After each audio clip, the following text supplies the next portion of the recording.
Hi ನಮಸ್ತೆ ಕನ್ನಡಿಗರೇ. Hello YouTube family. So ಇವತ್ತು ನಾವು ವಿಡಿಯೋ ಮಾಡ್ತಿರೋ ಉದ್ದೇಶ ಏನು ಅಂತಂದರೆ, ನಿಮ್ಗೆ ಗೊತ್ತಿರೋ ಹಾಗೆ MP ಎಲೆಕ್ಷನ್ ಬರ್ತಿದೆ.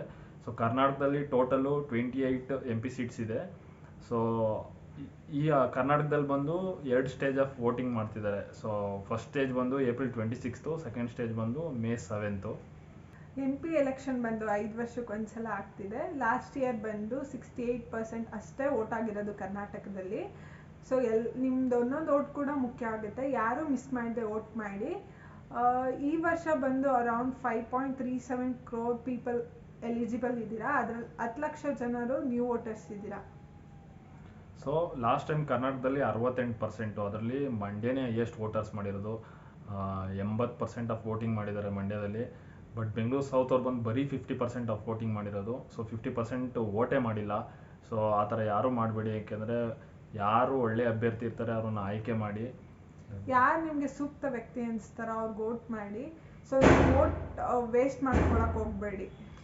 ಸೊ ನಮ್ಮ ಕ್ಷೇತ್ರ ಬಂದು ಬೆಂಗಳೂರು ರೂರಲ್ಲು. ಸೊ ಬೆಂಗಳೂರು ರೂರಲಲ್ಲಿ ಲಾಸ್ಟ್ ಟೈಮ್ ಅಂತಂದರೆ 2019 MP ಎಲೆಕ್ಷನಲ್ಲಿ ಬಂದು DK ಸುರೇಶ್ ಮತ್ತು BJPಯಿಂದ ಅಶ್ವಥ್ ನಾರಾಯಣ್ ಅವ್ರು ನಿಂತಿದ್ರು. ಸೊ ಅವಾಗ ನಮ್ಮ ಬೆಂಗಳೂರು ರೂರಲ್ ಬಂದು ಬರೀ 65% ಆಫ್ ವೋಟಿಂಗ್ ಆಗಿರೋದು 100%ಅಲ್ಲಿ. 35% ಆಫ್ ಮೆಂಬರ್ಸ್ ವೋಟಿಂಗೇ ಮಾಡಿಲ್ಲ.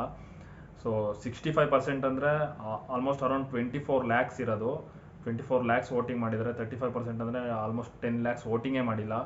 ಸೊ 10 ಲಕ್ಷ ಜನ ನಮ್ಮ ರಾಮನಗರ, ಕನಕಪುರ, ಮಾಗಡಿ, ಕುಣಿಗಲ್ ಕ್ಷೇತ್ರ ಇದೇನೇ ಬರುತ್ತೆ, ಇದೆಲ್ಲ ಬೆಂಗಳೂರು ರೂರಲ್ಗೆ ಬರುತ್ತೆ. ಸೊ ಅವರು ವೋಟಿಂಗೇ ಮಾಡಿಲ್ಲ. ಸೊ ಅಂಥ ತಪ್ಪು ಕೆಲಸ ಮಾಡೋಕ್ಕೆ ಹೋಗಬೇಡಿ. ಸೊ ಇವಾಗೇನು ನೀವು ಡಿಸ್ಪ್ಲೇಲಿ ನೋಡ್ತಿದ್ದೀರಾ, ಇದು ಲಾಸ್ಟ್ 2019 MP ಎಲೆಕ್ಷನ್ದು. ಸೊ ನಾನು ಹೇಳ್ದಂಗೆ DK ಸುರೇಶ್ ಅವರ ಎಲೆಕ್ಷನ್ ಗೆದ್ದಿದ್ದು. ಸೊ 65% ಆಫ್ ವೋಟಿಂಗ್ ಮಾಡಿದರು ಬೆಂಗಳೂರು ರೂರಲ್ ಜನತೆ. ಸೊ ಅದರಲ್ಲಿ 35% DK ಸುರೇಶ್ ಅವ್ರಿಗೆ ವೋಟಿಂಗ್ ಮಾಡಿದರು, ಮತ್ತು ಅಶ್ವಥ್ ನಾರಾಯಣ್ ಗೌಡ BJPಯಿಂದ ಅವರಿಗೆ 27% ವೋಟಿಂಗ್ ಮಾಡಿದರು. ಅಂದರೆ 8,70,000 ಸುಮಾರು DK ಸುರೇಶ್ಗೆ ವೋಟ್ ಮಾಡಿದ್ರೆ 6,70,000 ಜನ ಅಶ್ವಥ್ ನಾರಾಯಣ್ ಅವ್ರಿಗೆ ವೋಟಿಂಗ್ ಮಾಡಿದರು. ಲಕ್ಷ ಅಷ್ಟೇ ಡಿಫ್ರೆನ್ಸ್ ಇರೋದು. ಸೊ 2 ಲಕ್ಷ ಲೀಡಿಂದ DK ಸುರೇಶ್ ಅವರು ಲಾಸ್ಟ್ MP ಚುನಾವಣೆ ಗೆದ್ದಿದ್ರು. ಸೊ 10 ಲಕ್ಷ ಜನ ವೋಟೇ ಮಾಡಿಲ್ಲ. ಅಂದರೆ ಇಮ್ಯಾಜಿನ್ ಮಾಡ್ಕೊಳ್ಳಿ, 10 ಲಕ್ಷ ಜನ ವೋಟ್ ಮಾಡಿದರೆ ರಿಸಲ್ಟ್ ಏನು ಬೇಕಾದ್ರೂ ಆಗ್ಬೋದಿತ್ತು. ಮೇ ಬಿ DK ಸುರೇಶ್ ಅವರು ಇನ್ನೂ ಲೀಡ್ ತೊಗೊಂಡು ಗೆಲ್ತಿದ್ರೇನೋ, ಇಲ್ಲ ಬೇರೆ ಅಭ್ಯರ್ಥಿನೇ ಗೆಲ್ತಿದ್ನೇನೋ. ಸೊ ಅದಕ್ಕೆ ಹೇಳೋದು, ಬರೀ ನಮ್ಮ ಕ್ಷೇತ್ರ ಅಂತ ಅಲ್ಲ, ಬೇರೆ ಕ್ಷೇತ್ರಗಳಲ್ಲೂ ಇದೇ ಥರ ಆಗ್ತಿದೆ. ಲಕ್ಷಾಂತರ ಜನಗಳು ವೋಟೇ ಮಾಡ್ತಿಲ್ಲ. ಸೊ ಅವ್ರನ್ನೆಲ್ಲರನ್ನೂ ವೋಟ್ ಮಾಡೋಕ್ಕೆ ಹೇಳಿ. ಸೊ ಎಲ್ಲರೂ ವೋಟ್ ಮಾಡಿ. ಸೊ ಈ ಸತಿ ಬಂದು 2024ಅಲ್ಲಿ ಮತ್ತೆ DK ಸುರೇಶ್ ಅವರು ಮತ್ತು ಡಾಕ್ಟರ್ ಮಂಜುನಾಥ್ ಅವ್ರು ನಿಂತಿದ್ದಾರೆ BJPಯಿಂದ. DK ಸುರೇಶ್ ಅವರು ಕಾಂಗ್ರೆಸ್ಸಿಂದ, ಮಂಜುನಾಥ್ ಅವ್ರು ಬಂದು BJPಯಿಂದ BJP JDS ಮೈತ್ರಿಯಾಗಿ BJPಯಿಂದ ನಿಂತಿದ್ದಾರೆ. ಸೊ ಯಾರೂ ಮಿಸ್ ಮಾಡದೆ ನಿಮ್ಮ ನೆಚ್ಚಿನ ಅಭ್ಯರ್ಥಿ ಯಾರು ಅವರಿಗೆ ವೋಟ್ ಮಾಡಿ. ಈ ಸತಿ ಅಟ್ಲೀಸ್ಟ್ 80% ಆರ್ 90%ಗೆ ರೀಚ್ ಮಾಡೋಣ ವೋಟಿಂಗ್ನ. ನಾವು ಏನು ಹೇಳ್ದೋ 10 ಲಕ್ಷ ಜನ ನ್ಯೂ ವೋಟರ್ಸ್ ಇದ್ದೀರಾ ಅಂತ, ಅವ್ರಿಗೆ ಫಸ್ಟ್ ಟೈಮ್ ಯಾವ ಥರ ವೋಟ್ ಮಾಡಬೇಕು ಅಂತ ಗೊತ್ತಿರಲ್ಲ, ಅವ್ರಿಗೆ ಭಯ ಇರುತ್ತೆ. So election commission of India ಅವರು ಒಂದು ವಿಡಿಯೋ ಬಿಟ್ಟಿದ್ದಾರೆ. ಸೊ ಆ ವಿಡಿಯೋ ಲಿಂಕ್ನ ನಾವು ಡಿಸ್ಕ್ರಿಪ್ಷನಲ್ಲಿ ಹಾಕ್ತೀವಿ. ಸೊ ಅದನ್ನು ನಾವು ಕ್ಲಿಕ್ ಮಾಡಿ ನಿಮ್ಗೆ ಗೊತ್ತಾಗುತ್ತೆ ಯಾವ ಥರ ವೋಟ್ ಮಾಡಬೇಕು ಅಂತ. ಏನು ಹೆಸಿಟೇಟ್ ಮಾಡ್ಕೊಳ್ಳೋ ಅವಶ್ಯಕತೆ ಇಲ್ಲ. ಸೊ ಆ ವಿಡಿಯೋ ನೋಡಿದ್ರೆ ನಿಮ್ಗೆ ಗೊತ್ತಾಗುತ್ತೆ ಯಾವ ಥರ ವೋಟಿಂಗ್ ಪ್ರೊಸೀಜರ್ ನಡೆಯುತ್ತೆ ಇಂಡಿಯಾದಲ್ಲಿ ಅಂತ. ಸೊ ಎಲ್ಲ ಕಡೆನೂ ಅದೇ ಥರ ವೋಟಿಂಗ್ ಪ್ರೊಸೀಜರ್ಸ್ ಇರುತ್ತೆ. ಸೊ ಆರಾಮಾಗಿ ನೀವು ವಿಡಿಯೋ ಮಾಡ್ಕೊಂಡು ಫಸ್ಟ್ ಟೈಮ್ ವೋಟ್ ಮಾಡೋರು ವೋಟ್ ಮಾಡ್ಬೋದು. ಸೊ ನೋಡ್ಕೊಂಡು ವೋಟ್ ಮಾಡ್ಬೋದು.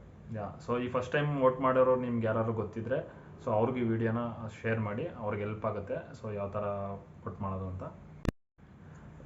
ಸೊ ಈ ವಿಡಿಯೋ ಮುಖಾಂತರ ಇನ್ನೊಂದೇನು ಅಂತಂದರೆ, ಇದನ್ನ ವೋಟಿಂಗ್ ಪೋಲ್ ಥರ ನಾವು ಯೂಸ್ ಮಾಡ್ತಾಯಿದ್ವಿ. ಅಂದರೆ ನಿಮ್ಗೆ ಏನಾದ್ರು DK ಸುರೇಶ್ ಗೆಲ್ತಾರೆ ಅಂತ ಅನ್ಸಿದ್ರೆ, ಇಲ್ಲ DK ಸುರೇಶ್ ನಿಮ್ಮ ಮತ ಇದೆ ಅಂತಂದರೆ ಲೈಕ್ ಮಾಡಿ. ಮಂಜುನಾಥ್ ಅವ್ರು ಏನಾದರೂ ಗೆಲ್ತಾರೆ ಅನ್ನೋದಾದರೆ ದಯವಿಟ್ಟು ಕಮೆಂಟ್ ಸೆಕ್ಷನಲ್ಲಿ ಕಮೆಂಟ್ ಮಾಡಿ. ಸೊ ಆದಷ್ಟು ಈ ವಿಡಿಯೋನ ಶೇರ್ ಮಾಡಿ, ನಮ್ಮ ಬೆಂಗಳೂರು ರೂರಲ್ ಪೀಪಲ್ಸ್ಗೆಲ್ಲ ರೀಚ್ ಆಗೋ ಥರ. ಸೊ ನಿಮ್ಗೆ ಗೊತ್ತಿರೋ ಫ್ರೆಂಡ್ ಸರ್ಕಲಲ್ಲಿ, ಫ್ಯಾಮಿಲಿ ಸರ್ಕಲ್ಸ್ಗೆ ಹೇಳಿ.